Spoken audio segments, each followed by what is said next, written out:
12월 16일 하나님의 말씀을 함께 나누겠습니다.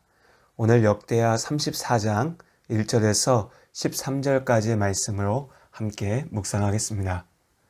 새로운 왕 요시야의 이야기가 시작됩니다.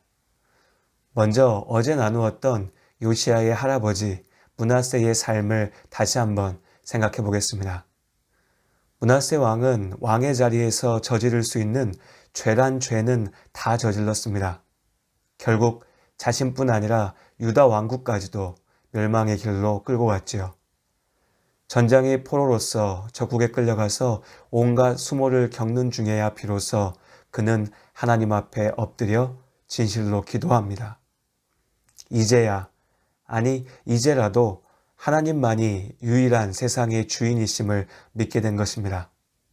그리고 하나님께서 그의 기도를 들으셨습니다. 다시 유다 왕국으로 돌아온 므낫세는 자신이 저질렀던 죄악의 결과들을 바로잡았지요.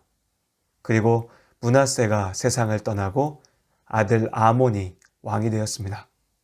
인생의 끝자락에라도 하나님을 붙잡았던 아버지 므낫세의 삶을 기억했다면 얼마나 좋았을까요?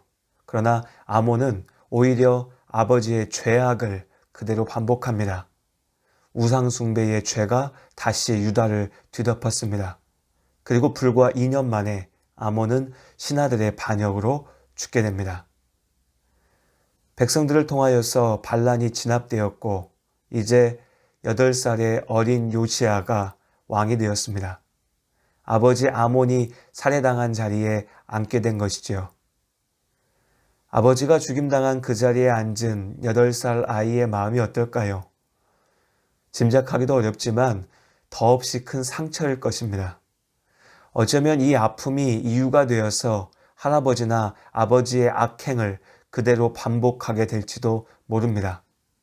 그러나 요시야는 그들과는 전혀 다른 사람이었습니다. 성경은 한마디로 요시야의 성장 과정을 설명합니다. 역대하 34장 3절의 말씀입니다.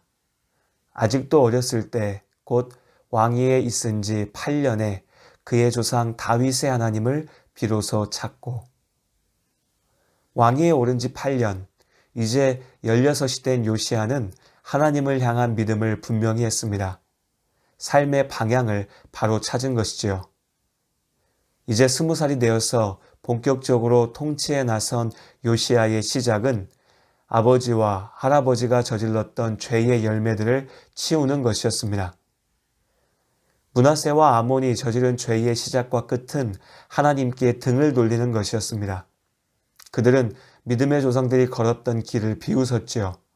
하나님이 없어도 아무 문제 없다고 큰소리치면서 자기 멋대로 나라를 이끌었습니다. 그러면서도 이웃의 거짓 신들에게는 머리를 조아렸지요. 바알과 아세라를 비롯하여서 온갖 우상을 끌어다가 하나님의 자리에 세웠습니다. 인간의 욕망을 채우려고 하는 거짓 종교들의 부정하고 잔혹한 행위들을 받아들였지요. 이렇게 믿음의 기준이 무너지자 삶이 무너졌습니다. 므낫세와 아몬의 통치는 폭력과 억압으로 가득했습니다. 온 나라가 죄를 가볍게 여기니 나라의 근간이 무너져 버렸습니다. 이제 개혁을 시작한 요시야는 문제의 본질을 보았습니다. 젊은 왕의 첫 명령은 예루살렘과 온 나라 곳곳을 차지하고 있었던 우상들을 제거하는 것이었습니다. 그렇게 죄악을 없애고 잘못을 바로잡았습니다. 솔로몬부터 오늘 요시야까지 우리가 그동안 함께 나누었던 역대하의 이야기도 이제 끝을 향해 가고 있습니다. 오늘 요시야의 이야기를 읽으면서 이제 역대하 말씀도 슬슬 지겨워지네 라고 생각하신 분도 계셨을지 모릅니다.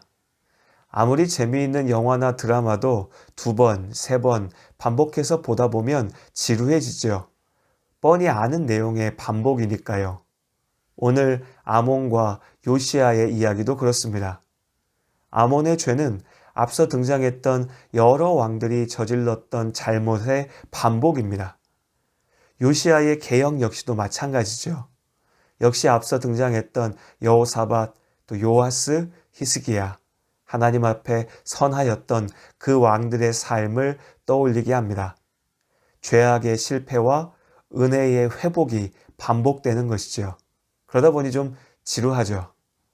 등장인물들의 이름은 바뀌지만 이야기의 내용은 계속 반복되니까 좀 지루하게 여겨질 때가 있습니다. 그런데 생각해 보면요. 잠시 이 말씀을 읽고 묵상하는 우리도 이렇게 지겨운데 아담부터 지금까지 계속해서 하나님께 등을 돌리고 실패하는 인간의 어리석은 죄악의 반복을 보시는 하나님은 어떠실까요?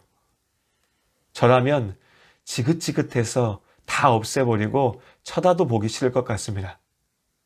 그럼에도 불구하고 이렇게 계속되는 죄악의 실패에도 불구하고 하나님께서는 여호사밧, 요아스, 히스기야의 때에도 그리고 요시야의 때에도 그리고 오늘 우리 가운데도 함께 하시며 은혜의 손길로 우리를 죄에서 구하시고 다시 하나님 곁으로 세우십니다.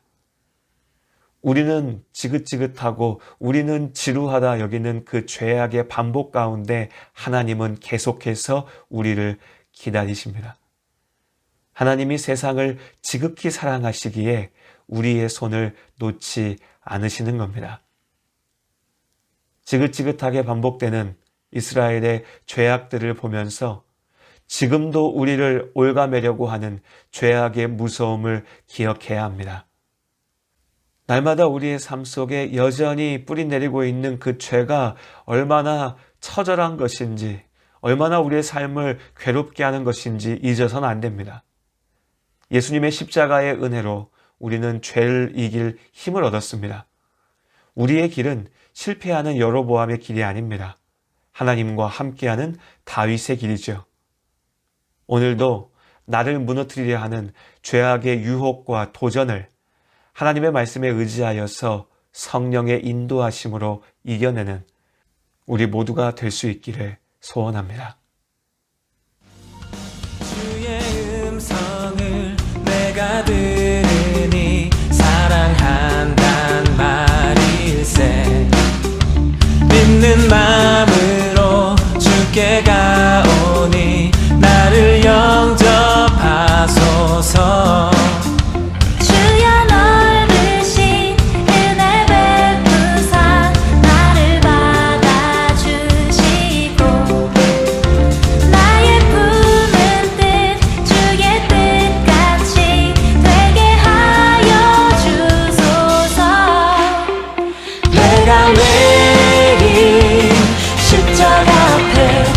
가까이 가오니 구세주의 흘린 몸의 피로써 나를 정케 하소서 주의 보좌로 나아갈 때에 어찌하니 기쁠까 주의 얼굴을 항상 배우니 더욱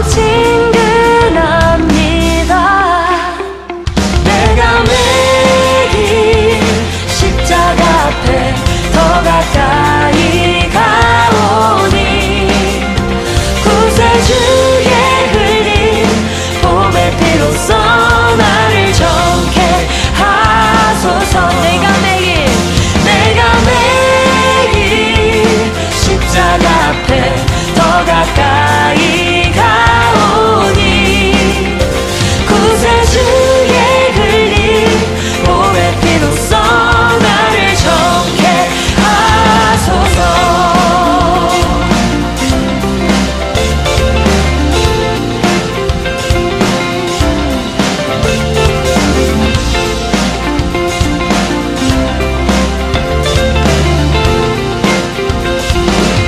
우리 여러분의 목소리로 고백합시다. 우리 구주의